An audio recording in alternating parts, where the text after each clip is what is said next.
My favorite late night talk show is Jimmy Fallon.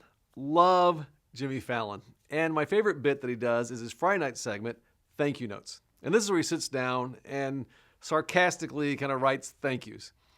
And my hunch is if you've seen it, you probably love it. If you haven't, well, here are some of those thank you notes. He says things like, thank you website button that says forgot my password for basically being my password. He says, thank you airplane seat for being by the bathroom and letting me pay $400 to temporarily live next to an outhouse. Or this last weekend, he said, thank you turkeys for being really well fed all this month. You're probably thinking November is the best. The whole thing cracks me up. You have to see it. But why start with thank you notes? Because today we're wrapping up our series, Relatively Speaking, where we've been looking at words or phrases that can absolutely transform relationships. In week 1, we talked about the power of saying no. And we learned that saying no to some things is the only way we can say yes to the very best things. Then in week number 2, we discovered the importance of saying, I understand. And what it does is it conveys that we're really listening, we're caring for one another. And then last week, we were reminded that people who are closest to us, they need to regularly, unconditionally, and specifically hear us say, I love you. Well, today, we're going to discuss a phrase that I think is probably almost as powerful as I love you, but is vastly underestimated and vastly underutilized. And it's the words, thank you. Thank you. Over the summer, I read several really terrific books, but none that I'd recommend more to you than Soul Keeping by John Ortberg. It's a terrific read.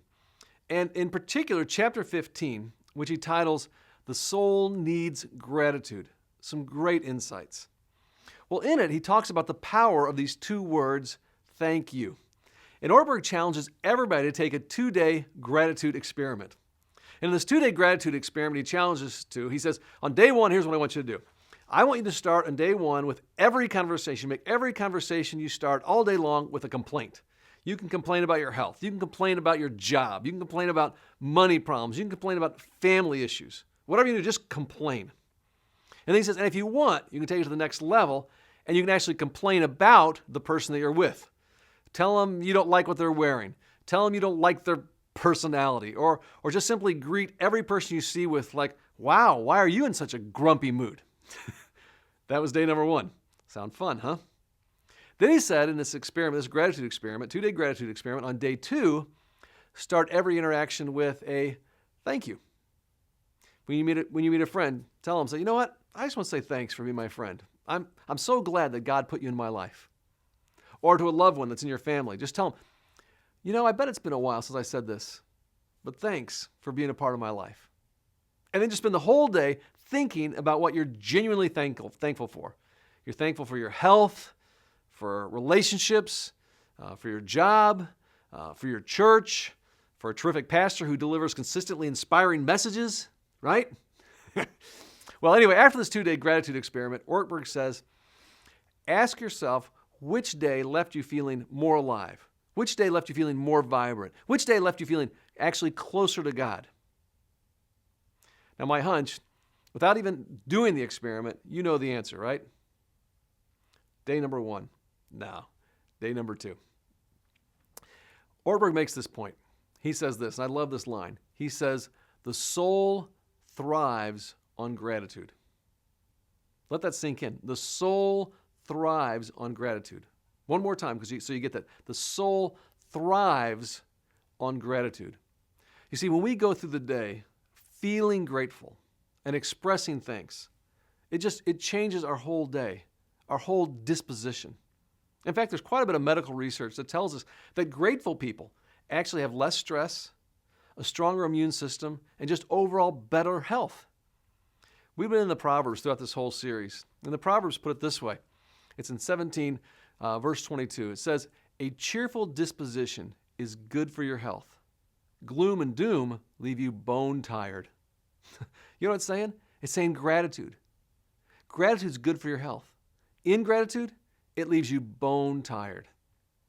The soul thrives on gratitude. But for my soul to thrive, I need to understand what gratitude really is. And gratitude is not just something I feel. It's also something I do. It's not just something I know, but it's also something that I say or something that I express. Well, Jesus teaches us this lesson in a very interesting story. And it actually begins this way. It's actually out of Luke chapter 17, and he starts in verse 11, and he says this. Now on his way to Jerusalem, Jesus traveled along the border between Samaria and Galilee. As he was going into the village, 10 men had leprosy. They met him, and they stood at a distance, and they called out in a loud voice, Jesus, Master, have pity on us. Now I want to pause for just a moment here. And I want you to note there are two significant cultural points in the story that were very, very unusual, particularly in Jesus' day. First of all, Jesus was actually traveling near Samaria. Now remember, Jesus was Jewish, and in this racially segregated culture, Jews and Samaritans, they did not associate. Jews hated Samaritans. In fact, they hated Samaritans so much they would go way out of their way, travel a long way around, adding miles and hours of their journey just to avoid going near a Samaritan population. Now, it's kind of hard for us to imagine and hard for us to really get the depth of disdain or hate because, sometimes we joke, this goes way beyond kind of a Cubs-Sox or even a Bears-Packers rivalry. What you need to think in terms of is think like Israel and Palestine. The level of hate between these two groups, it was extreme and it was intense. And so the fact that Jesus was near Samaria, goes against all cultural norms. Here's the second thing. The second cultural point is that Jesus healed 10 men who had leprosy.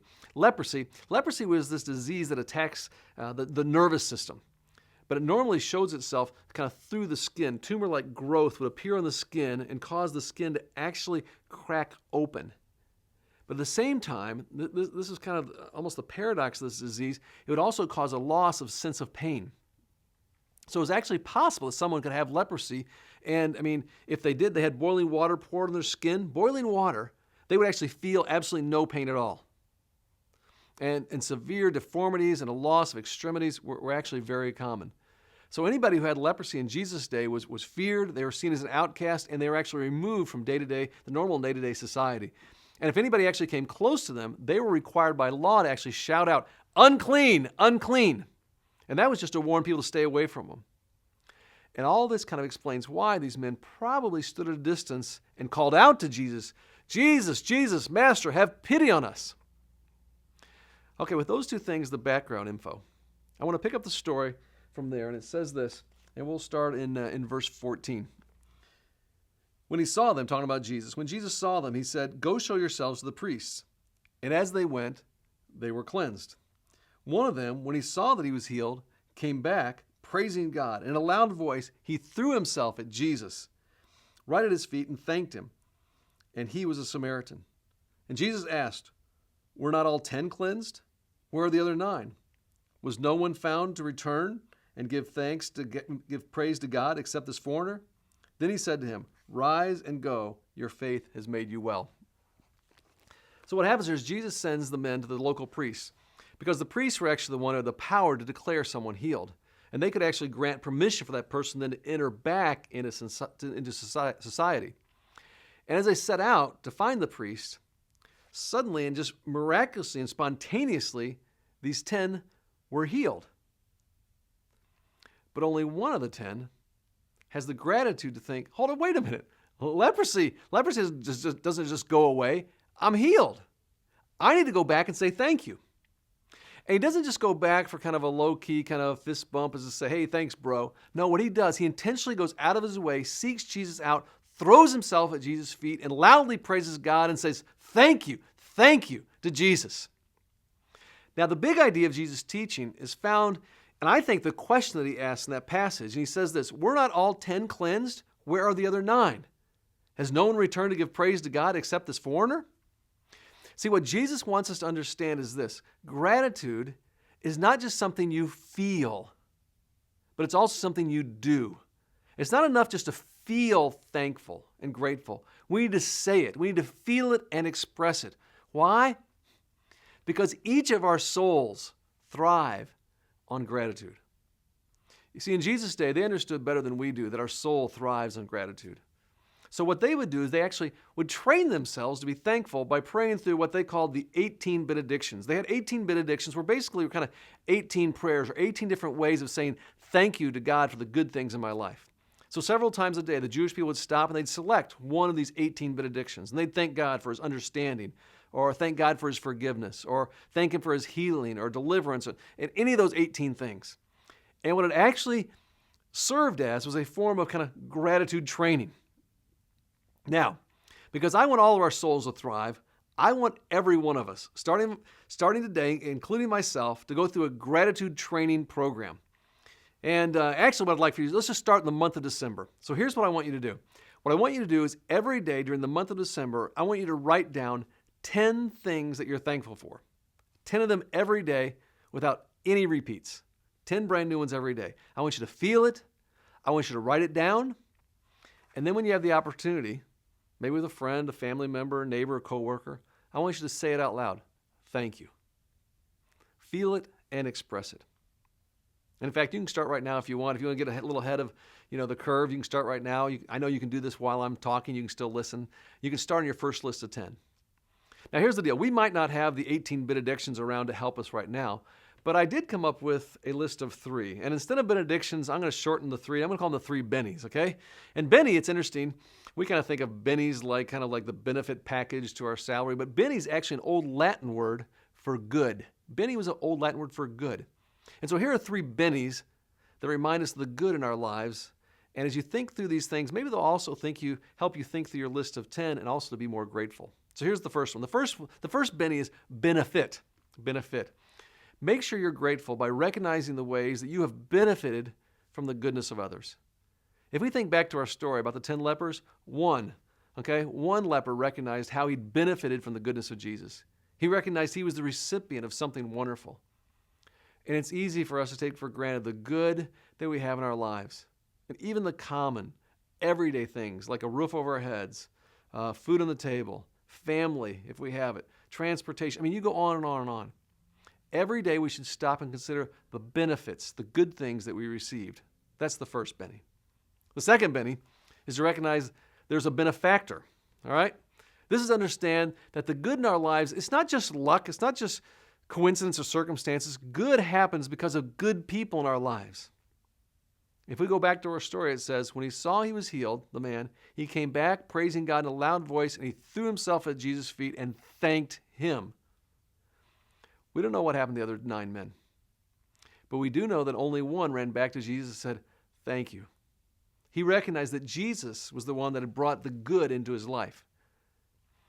Isn't it easy to do what the other 9 guys did sometimes? It's easy to get distracted and forget the good people in our lives that deserve our thanks. And sometimes there are people who have such a constant presence in our lives, family, friends, neighbors, coworkers, that we stop seeing the good that they bring us every day. Every day we should stop and consider the benefactor, the good people behind the good in our lives. There's the benefit, the benefactor, and then finally the third benny, we must see that we are the beneficiary. And really this is a posture of humility, seeing ourselves as blessed people. One man, the Samaritan, saw himself as the beneficiary. One man humbly came back, recognizing that Jesus, and he honored Jesus, and honored the goodness that Jesus had given him. Maybe the others felt they kind of deserved the healing they got. Or maybe they felt this incredible kind of sense of entitlement because, they've been suffering so long and they endured so much. What about you? What about in your relationships? Do you recognize that you're the beneficiary of good?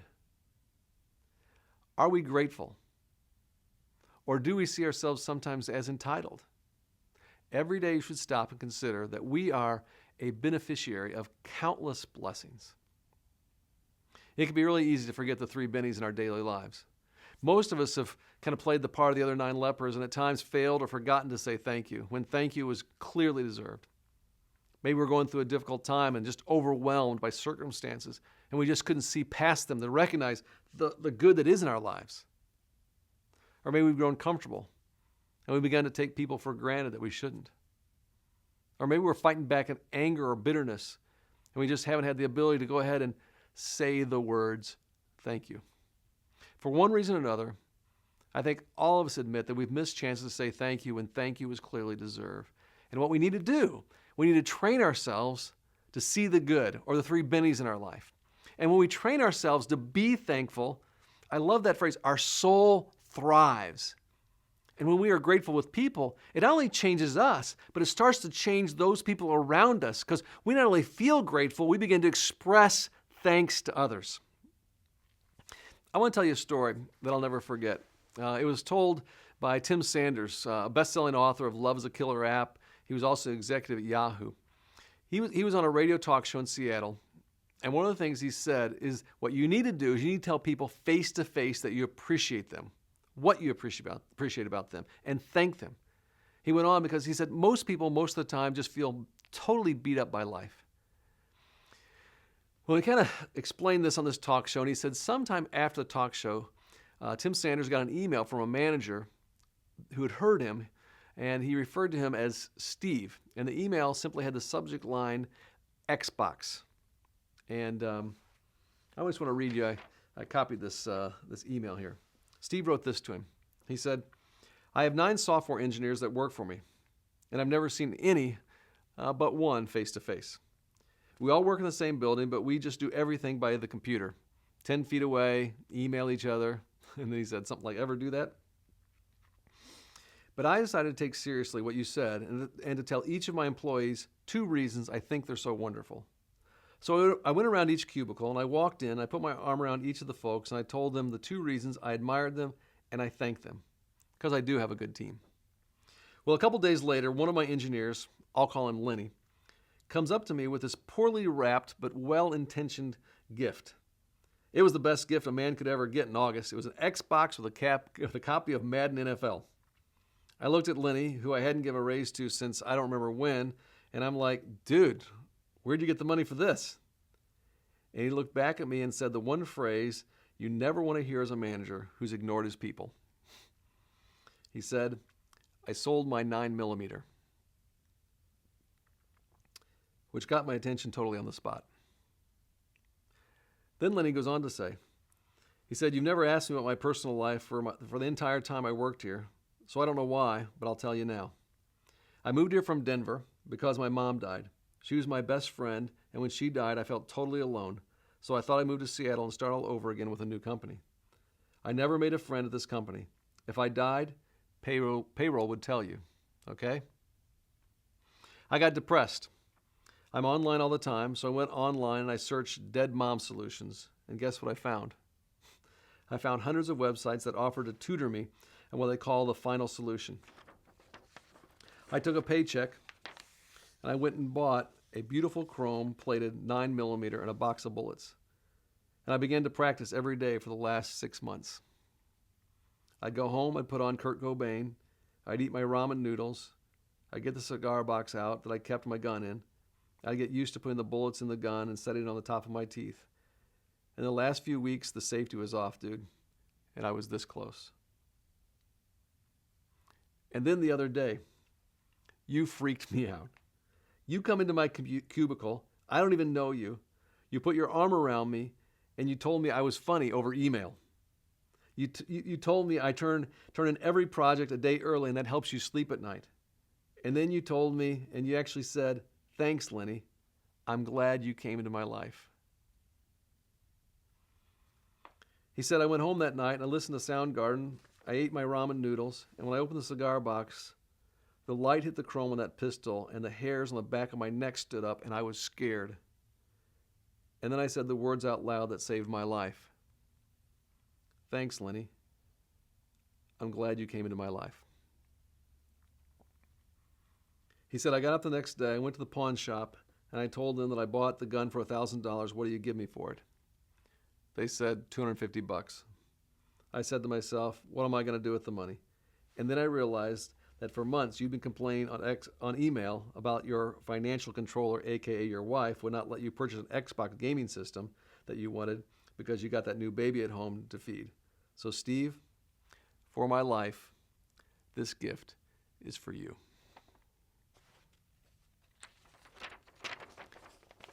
The power of a thank you. The soul thrives on gratitude.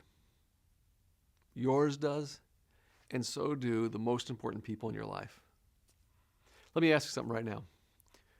Who in your life needs to hear, I'm thankful that you're in my life? Who needs to hear, thank you for what they've done for you? Who needs to know how much they mean to you? A simple thank you holds so much power. And my prayer is that God will continue to grow in us a heart of gratefulness. And may we always remember the one who's done more for us than any other. God has done more for us than we could ever deserve. When we recognize that we are the ones who have benefited from his love, that he is the benefactor, that all goodness of life comes from him, and that we are the beneficiaries, it should cause us to run back to him, to throw ourselves at his feet, and to say, thank you.